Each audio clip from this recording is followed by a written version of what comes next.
di dua hukum itu saja, mengasihi Tuhan, mengasihi sesama. Kalau saudara tidak mengasihi sesama, saudara belum mengasihi Tuhan.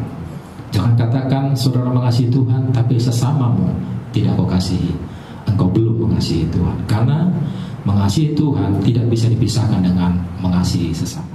Salam sahabat Bethlehem. Tuhan Yesus pasti memberkati dan menyembuhkan. Selamat datang di channel Bethlehem Tabga yang luar biasa dan menyembuhkan ini. Kami seluruh hamba-hamba Tuhan dan tim selalu berdoa buat Bapak Ibu yang bekerja. Kiranya Tuhan memberkati karirmu dan menjadikanmu kepala. Buat Bapak Ibu para pedagang-pedagang, Tuhan membuat daganganmu selalu laris dan beruntung. Buat teman-teman pemuda, mahasiswa, anak-anak remaja yang kami kasihi, Tuhan pasti menolong. Engkaulah masa depan bangsa ini. Bagi Bapak Ibu saudara-saudari yang sedang sakit, baik yang opname di rumah sakit maupun di rumah, kami berdoa Tuhan Yesus menyembuhkanmu. Sembuhlah, hari ini engkau bisa pulang. Bagi Bapak Ibu yang sudah mensubscribe channel ini, kami ucapkan banyak-banyak terima kasih. Bagi yang belum, mari kami persilahkan sama-sama kita subscribe channel ini, like, lonceng, dan berilah komen yang baik. Kita majukan dan besarkan channel ini bersama-sama. Selamat menikmati. Salam Tabga. Iya, shalom saudara yang dikasihi Tuhan. Kita boleh bertemu kembali dalam ibadah kita Miracle Morning, itu mujizat di pagi hari. Bapak Ibu yang dikasihi Tuhan, mari siapkan hatimu pada saat ini, hingga biarlah hari ini, pagi ini kita diberkati Tuhan. Kita yang lemah dikuatkan, kita yang sakit disembuhkan. Haleluya. Sebelum kita sampai ke firman Tuhan, kita kasih puji kepada Tuhan yang terutama di dalam hidup ini, meninggikan nama Yesus. Haleluya. Yang terutama di dalam hidup ini, meninggikan nama Yesus. Yang terutama di dalam hidup ini, memuliakan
Berkati umat-Mu yang mendengarkan firman-Mu.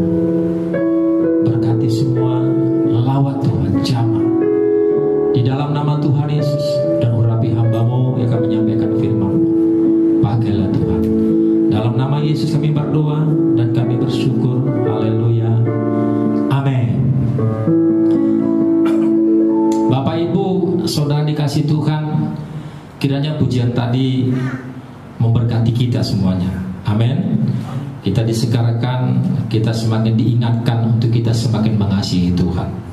Karena hukum yang terutama dan yang pertama adalah kasihilah Tuhan Allahmu dengan segenap hatimu, segenap jiwamu, dan segenap kekuatanmu. Yang kedua, kasihilah sesamamu manusia. Di dalam kedua hukum inilah kesimpulan daripada kitab para nabi, kitab Taurat, seluruh Alkitab. Di dua hukum itu saja, mengasihi Tuhan, mengasihi sesama. Kalau saudara tidak mengasihi sesama, saudara belum mengasihi Tuhan. Jangan katakan saudara mengasihi Tuhan tapi sesamamu tidak kau kasihi, engkau belum mengasihi Tuhan. Karena mengasihi Tuhan tidak bisa dipisahkan dengan mengasihi sesama. Saudara kasih Tuhan, hari ini saya bikin firman Tuhan dengan tema hidup harus membawa pengaruh. Ya, Yesus rela mati bagi kita supaya kita memiliki pengaruh, supaya kita hidup membawa pengaruh kepada sesama. Mari kita buka Alkitabnya sebagai landasannya firman Tuhan ini. Dan firman Tuhan ini sering dipakai dalam perayaan Natal. Tapi firman Tuhan ini bukan hanya berlaku ketika Natal, tapi setiap waktu. Matius 5 ayat 13. Saya akan bacakan, saudara boleh perhatikan Alkitab saudara. Kamu adalah garam dunia. Jika garam itu menjadi tawar, dengan apakah ia diasinkan? Tidak ada lagi gunanya selain dibuang dan diinjak orang. Bapak Ibu yang diberkati Tuhan, firman Tuhan ini kalau kita renungkan, kamu adalah garam dunia. Jelas artinya sama dengan tema saya sampaikan tadi, hidup harus membawa pengaruh. Dan kita tahu, saudara kasih Tuhan, manfaat daripada garam. Semahal apapun makanan kita, kalau tanpa garam itu tidak ada rasanya. Semahal apapun bahan yang saudara beli, tidak ada rasanya. Saudara kasih Tuhan, di kalangan masyarakat timur dekat kuno, yang merupakan daerah yang terdiri dari 3 daerah penting, Mesopotamia, Syria, dan Mesir, yang membentuk bulan sabit. Oleh karena sangat kaya akan air dan juga merupakan daerah pertanian yang sangat subur, maka sering disebut bulan sabit yang sangat subur. Dan saudara kasih Tuhan, garam digunakan untuk mensahkan perjanjian, sehingga garam menjadi lambang kesetiaan dan kelanggengan. Mari kita renungkan ini. Bahkan dalam korban sajian dalam Imamat 2 ayat 13, di sana garam digunakan sebagai pengawet untuk menandai ciri langgengnya dari perjanjian antara Allah dan Israel. Itu dipakai oleh Tuhan. Saudara bisa baca Bilangan Imamat 2 ayat 13. Kalau dalam Bilangan pasal 18 ayat 19 dikatakan garam melambangkan pengawetan dan keabadian, sehingga menekankan bahwa perjanjian tidak dapat dibatalkan. Ayat 13 di sana dikatakan garam bisa menjadi tawar. Apakah mungkin garam bisa jadi tawar? Kita akan lihat di sini. Elisa juga menggunakan garam untuk menyehatkan air yang tidak baik, yaitu di mata air kota Jericho. Saudara bisa lihat dalam 2 Raja-Raja pasal 2 ayat 19 sampai ayat 13, di mana air itu, saudara kasih Tuhan, tidak sehat, bisa membunuh manusia. Datanglah hamba Tuhan, yaitu Nabi Elisa. Dia mengambil garam dalam pinggan dan dia taburkan garam ke sumur tersebut, dan sumur itu ditahirkan menjadi sehat. Itulah kegunaan garam. Dan ada banyak hal lain. Nah, makanya Matius pasal 5 13 tadi dikatakan kamu adalah garam dunia. Jika garam itu menjadi tawar, dengan apakah ia diasinkan? Tidak ada lagi gunanya selain dibuang dan diinjak orang. Dapatkah garam menjadi tawar. Dapat sama kasih Tuhan. Ketika garam dikumpulkan dari wilayah Laut Mati, ada garam yang asin dan baik untuk bumbu dapur. Ada pula garam yang tawar. Garam tawar ini tidak dibuang, tetapi disimpan di Bait Allah di Yerusalem. Pada musim dingin ketika hujan turun, ubin pelataran Bait Allah menjadi licin, dan garam tawar itu ditaburkan untuk mengurangi kelicinan lantai ubin. Begitulah garam yang tawar itu diinjak-injak orang banyak. Saudara kasih Tuhan, jadi ada garam yang tawar, ada garam yang asin. Dan garam tawar itu adalah tujuannya untuk diinjak-injak orang. Garam memiliki ciri-ciri yang menggambarkan bagaimana seharusnya umat Tuhan memberi pengaruh. Baik pengaruh yang positif, juga bisa terjadi pengaruh negatif terhadap kehidupan dunia sekitarnya. Tapi Tuhan Yesus menghendaki kita membawa pengaruh yang positif bagi dunia sekitar kita. Di zaman sekarang ini diperlukan anak-anak Tuhan menjadi garam. Menjelang kedatangan Tuhan Yesus kali kedua, memang kesukaran akan semakin bertambah-tambah, penderitaan akan semakin bertambah-tambah. Yang penderitaan baik secara jasmani juga secara kerohanian kita akan mengalami tekanan-tekanan menjelang kedatangan Yesus kali kedua. Makanya Injil Matius mengatakan kepada kita, biarlah kita menjadi garam. Garam dapat juga mengakibatkan tanah tidak subur dan tampaknya dan membawa dampak terhadap rerumputan menjadi negatif. Itu dalam Ulangan 29-23. Firman Tuhan hari ini mengajak kita agar kita benar-benar berfungsi sebagai garam, agar hidup kita membawa pengaruh. Jadi kalau kita anak Tuhan, kita katakan kita anak Tuhan, tapi hidup kita memang ada bawa pengaruh, tapi pengaruh yang negatif itu bukan dari Tuhan. Pengaruh negatif itu dari hantu. Saya sering sampai firman Tuhan kepada siapa saya katakan seperti itu. Saya orangnya tegas. Saya terkadang ya orang dengan firman Tuhan baik di STM, baik di apa, mau tersinggung mereka saya nggak masalah. Yang penting Tuhanku tidak tersinggung. Jadi kita sebagai anak Tuhan harus menjadi pengaruh yang membawa pengaruh yang positif, hingga orang berkata benarlah dia anak Tuhan, benarlah saudara anak Tuhan Yesus. Dan kalau kita benar-benar anak Tuhan Yesus, kalau kita benar-benar garamnya Tuhan, Tuhan pasti memberkati kita. Di zaman yang sukar ini, COVID yang kita tidak tahu kapan selesainya, Tuhan mampu peliharakan kita, Tuhan mampu menjagai kita.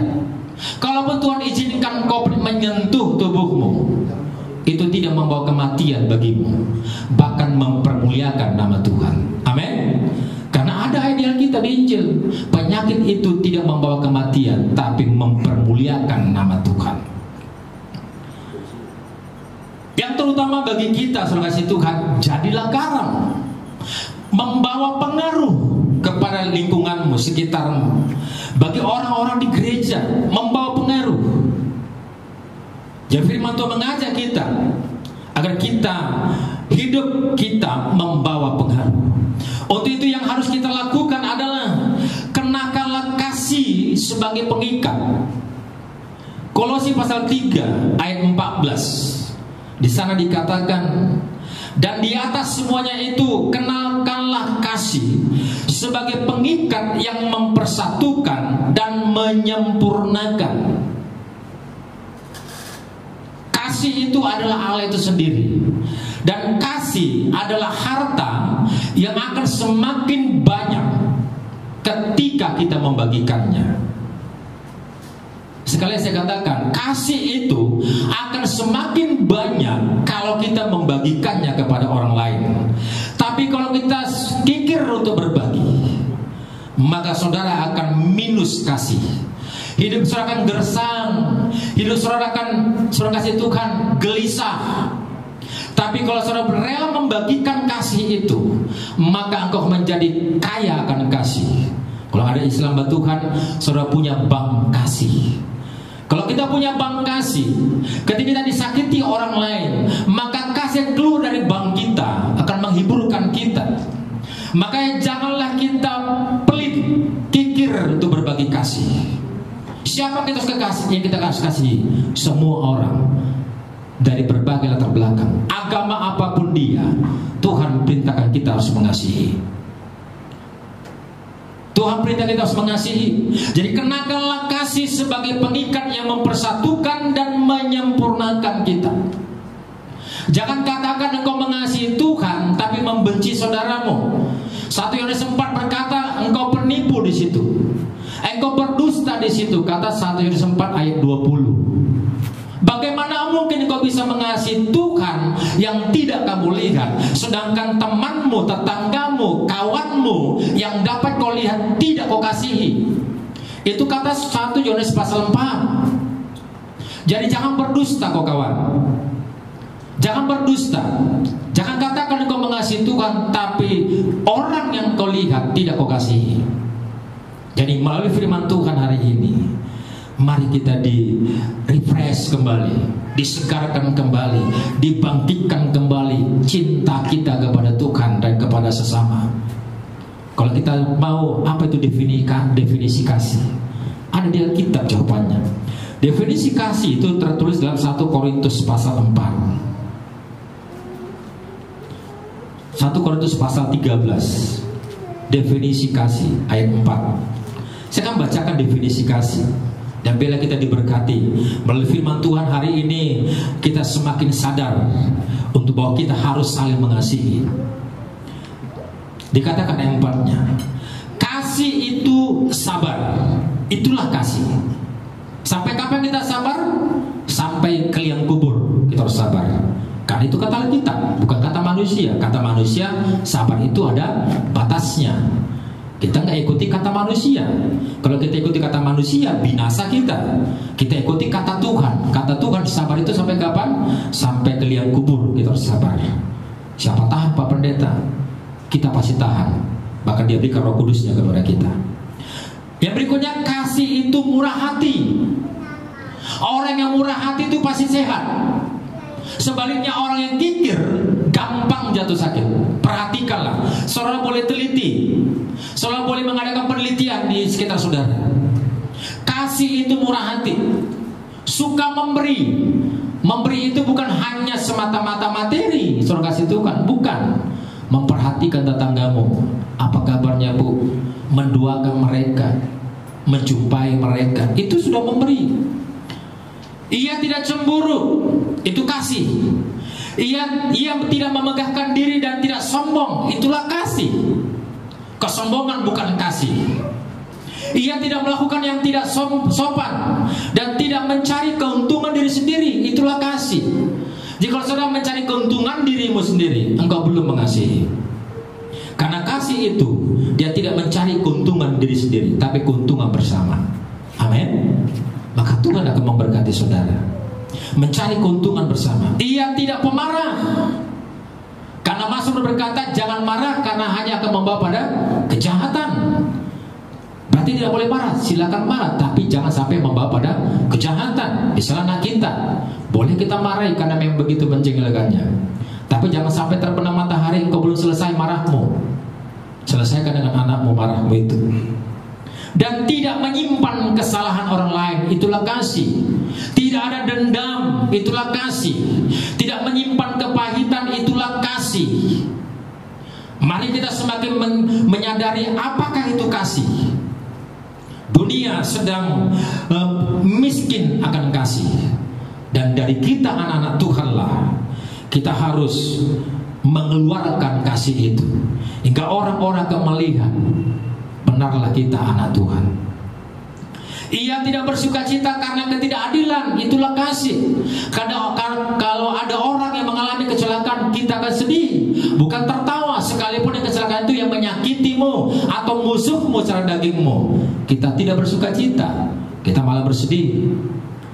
Kasih itu ia bersukacita karena kebenaran. Karena kebenaran dia bersukacita. Kasih itu menutupi segala sesuatu, bukan berarti kompromi dengan dosanya. Percaya segala sesuatu, mengharapkan segala sesuatu, sabar menanggung segala sesuatu. Itulah kasih. Sabar menanggung.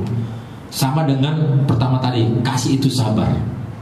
Lebih keras lagi, sabar menanggung segala sesuatu. Wah, apa segala sesuatunya? Panjang lebar kita ceritakan, kurang waktu kita nantinya.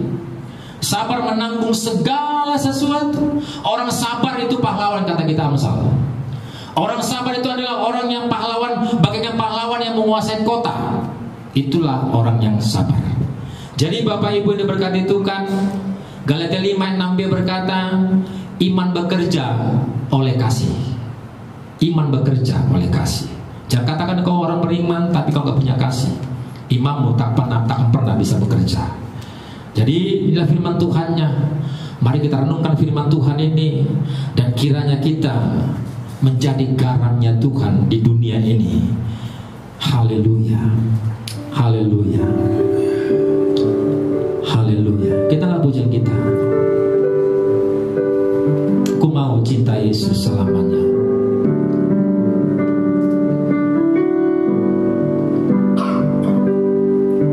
Ku mau cinta Yesus selamanya. Ku mau cinta Yesus selamanya. Meskipun badai silih berganti dalam hidupku, ku tetap cinta Yesus selamanya. Katakan sekali lagi dari awal. Ku mau cinta Yesus selamanya. Ku mau cinta Yesus selamanya. Meskipun badai silih berganti dalam hidupku, ku tetap cinta Yesus selamanya. Ya Aba, Bapa, ini aku anakmu, layakkanlah seluruh hidupku.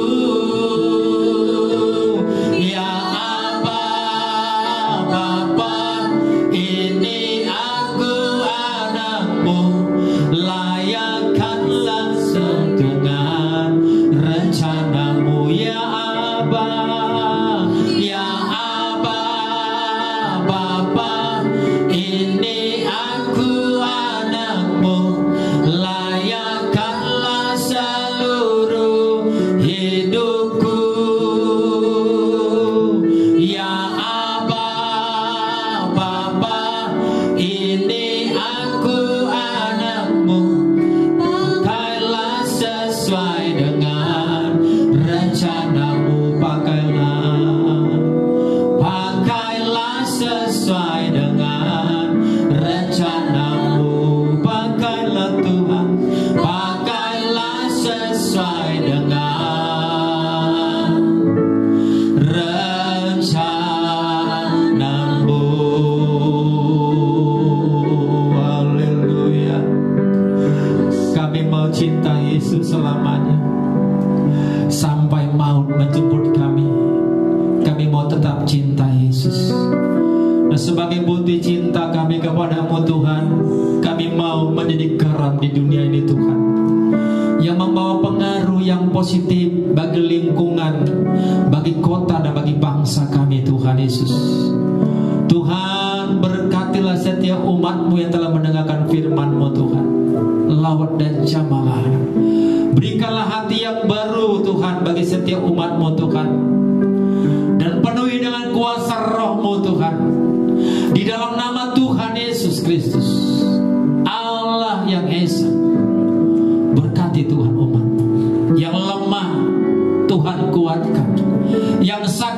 disembuhkan dalam nama Yesus. Yang miskin diperkaya. Terima kasih Bapa yang baik, lawat jamah semua umat-Mu Tuhan. Terima kasih Bapa. Kami serahkan seluruhnya tanpa pengasihan-Mu Tuhan. Di dalam nama Tuhan Yesus kami bersyukur. Dalam nama Tuhan Yesus kami berdoa. Haleluya.